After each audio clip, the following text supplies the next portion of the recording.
Well, as you've probably heard by now, we are seeing another COVID-19 spike across West Michigan these days. Last week, in fact, brought more news of more setbacks and opening up the court systems as well, if you think about that. Here to break it all down for us, as he does every weekend, attorney Tom Sinas of the Sinas law firm. And Tom, first of all, talk about and remind us generally how the court system has been addressing ways to reopen. It's a great place to start because, like everything else, it feels like a very long time ago. Late last spring, early last summer, the Supreme Court and the Supreme Court Administrator's Office set forth a very detailed plan for how all of these various courts around the state, and I think there are almost 600 judges in the state, how the various courts around the state were going to resume eventually full operations. And the plan that was set forth by the State Court Administrator's Office called for a series of 4 phases to get from where we were last year to hopefully getting to full operations.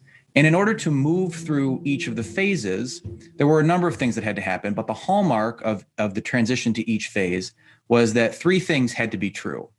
There first had to be no COVID confirmed or suspected cases within the court facility within 14 days. There secondly had to have been a downward trajectory in cases within the community or a downward trajectory in the positivity rate. And then 3, we had to have ample capacity within the local healthcare system. And unless all 3 of those criteria were met, the courts were not allowed to move to the next phase and actually had to go back.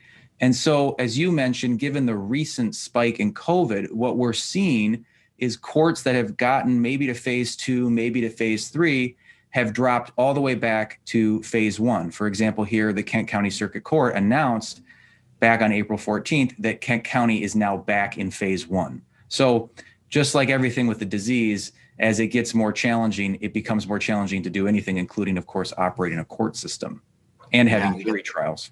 There you go. That's my next question, I guess. What does the spike mean for those jury trials? I mean, you're looking at 12 jurors, maybe 2 alternates, 14 people. That can't be easy. Very difficult. And so the Supreme Court Administrator's Office has set up separate criteria for trying to determine when we can have jury trials. And again, here, the courts are looking at health metrics. And the courts have said a jury trial cannot be considered unless there's a 7-day average in the county of less than 70 COVID cases per million and less than 10% positive diagnostic tests, or there have been fewer than 20 new cases per day in the county over the last 7 days. Unfortunately, that hasn't happened, right? The COVID numbers have gotten so bad again that we are in that criteria for those numbers. And so various courts around the state, including in Ingham and in Kent County, just announced last week that jury trials were canceled for now. So again, as the virus surges, courts realizing there's certain things we can and can't do, and jury trials, I think, are going to continue to be the thing, as you point out, that will be a big challenge for all of us. Very important that we resume it, but figuring out how we do it, we're going to be going with the ebb and flow of the disease itself. Man, you think of the backlog that's waiting for all those jury trials when they get back up and running again, once again, when this surge ends. Tom, got a lot of issues people can address and get some help from you. Where do they track you down? They can find us online at www.sinusdramus.com. Give us a call in West Michigan at 616-301-3333 or shoot us an email at info@sinusdramus.com. All right, Tom, good stuff as always. Thanks. Thanks, Derek.